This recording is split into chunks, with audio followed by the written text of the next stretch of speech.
So now we're going to talk about the characters, starting, of course, with Will Ferrell as Buddy. What's your general thoughts on him in this role? I think he's pretty perfect for it. He's very expressive, very funny. Actually think the fact that he's so tall and lanky adds like a dimension to it as well. I don't know if it was I'm trying to think if that was the first thing I saw him in. It must have been, but I just feel like he was kind of made for this role. Like it just suits him a lot. I agree. I think so. Then here's the story about how he ended up in it.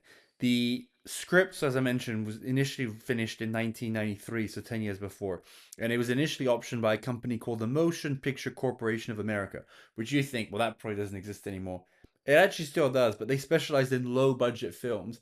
They made a bunch of films like direct to TV films back when we were kids, and now they make a lot of Netflix movies that you'll have heard of, like the Oh, like the Christmas Switch and stuff the like that, Princess Switch. Princess Switch, Yeah. stuff like that.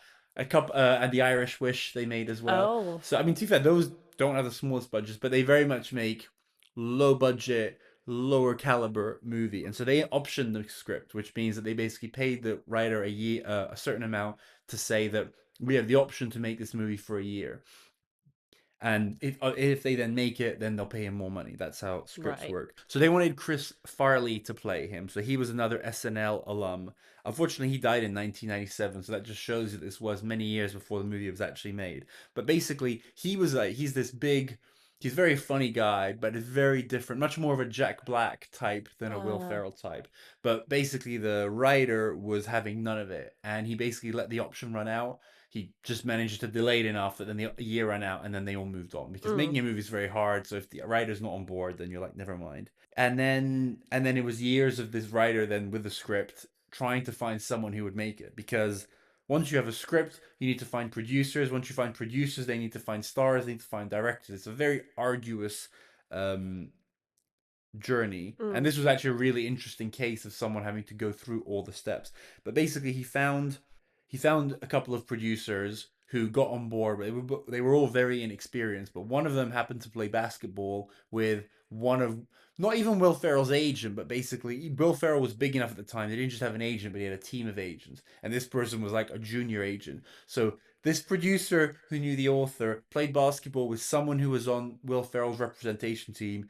They all these three or four people passed it along. Then it got to Will Ferrell's agent. So again, it took like a junior agent, a senior agent, his number one person, and then it finally made its way to Will Ferrell. But everyone along the line was like, "This is great. This is exactly the sort of movie that we want Will Ferrell to do to kind of mm, cement himself as a comedic icon."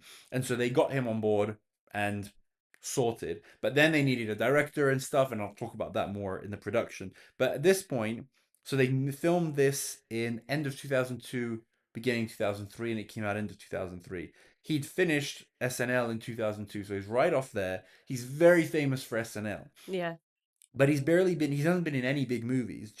The only role that you probably know him from before this was he was Mugatu in Zoolander, which is not a small role, Oh, but yeah. it's very much just a side, ridiculous, over the top role. And I genuinely think a lot of people, like if I was in their position, I would have thought that Will Ferrell is not someone who can carry a movie all by himself. I Mm. think it'd be completely fair to say, yeah, he's this over the top buffoon who can play one niche role really well. Wait, when did Zoolander come out? A couple of years before this. Oh, okay.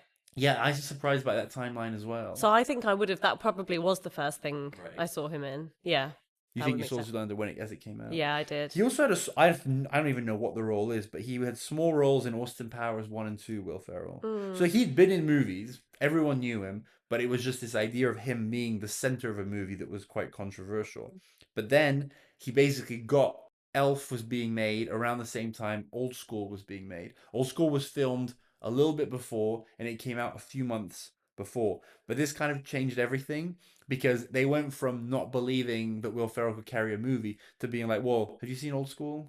once, but Yeah, yeah, not. I don't but remember. Old School is very different from. It's almost the opposite. He's just like this drunk buffoon who like runs around naked and wants to be devoid of any Mm, responsibility. And apparently they tried to take the movie away from John Favreau and re-edit it to make it more of a raunchy R-rated comedy, okay. but it failed miserably because the movie was filmed to be the movie that we saw it was. It was nearly impossible to re-edit it that way.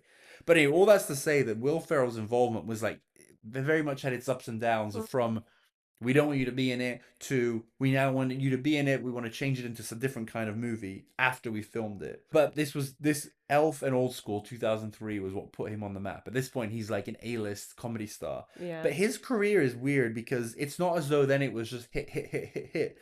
I literally started writing my notes and was like, and after that, he was on fire. And his next movies are The Producers, Bewitched, Kicking and I Screaming. don't know any of these. Exactly.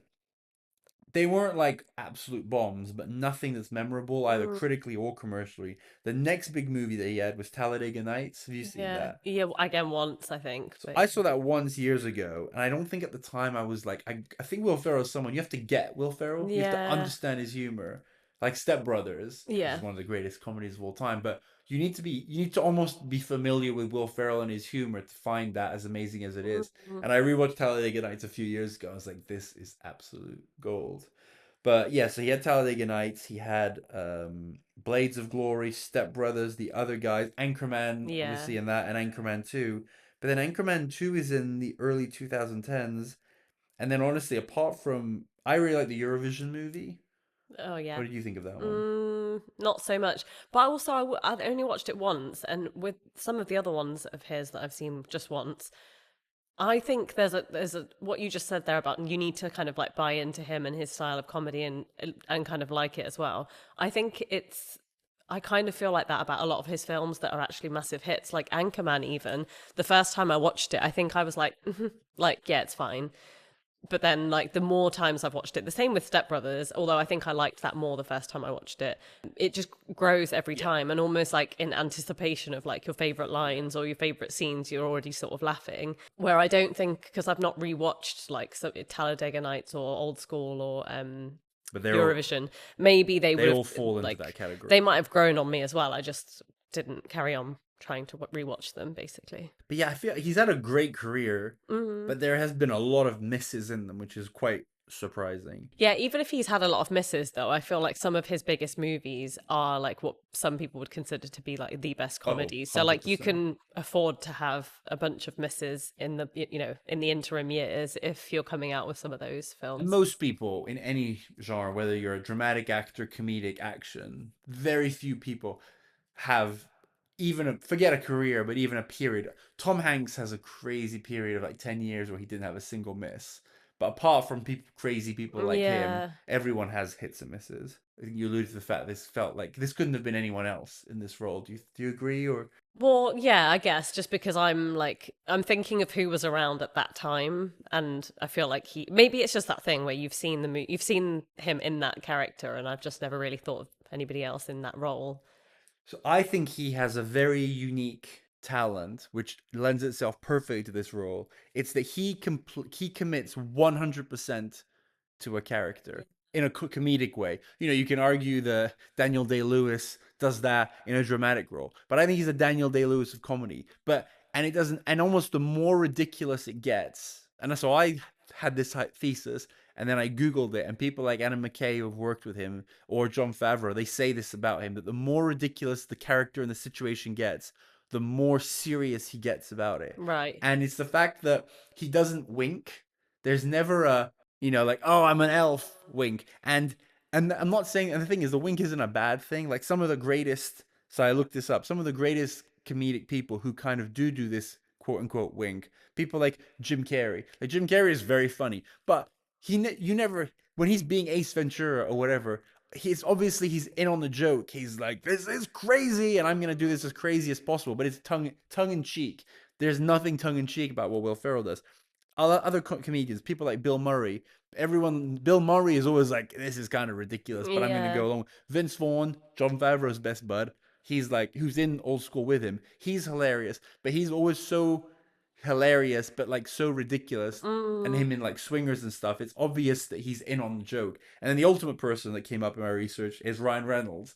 Ryan Reynolds is very funny, but his literal shtick is to Wall. break the fourth wall in Yeah. Deadpool and be like, "Isn't this funny?" Like, ha ha ha. Yeah. And Will Ferrell is just the complete opposite of he is like when he and the lines we said, like when he says you sit on a throne of lies, like he genuinely looks like in that moment he hates this person and wants Yeah. them to die. Or when he's sad, he's like so crestfallen. And I just think you need that for this particular Yeah, role. that's true. And make sure to check out the full episode for Elf on Apple, Spotify, YouTube, or wherever you get your podcasts. And subscribe, follow for new episodes on the last Thursday of every month.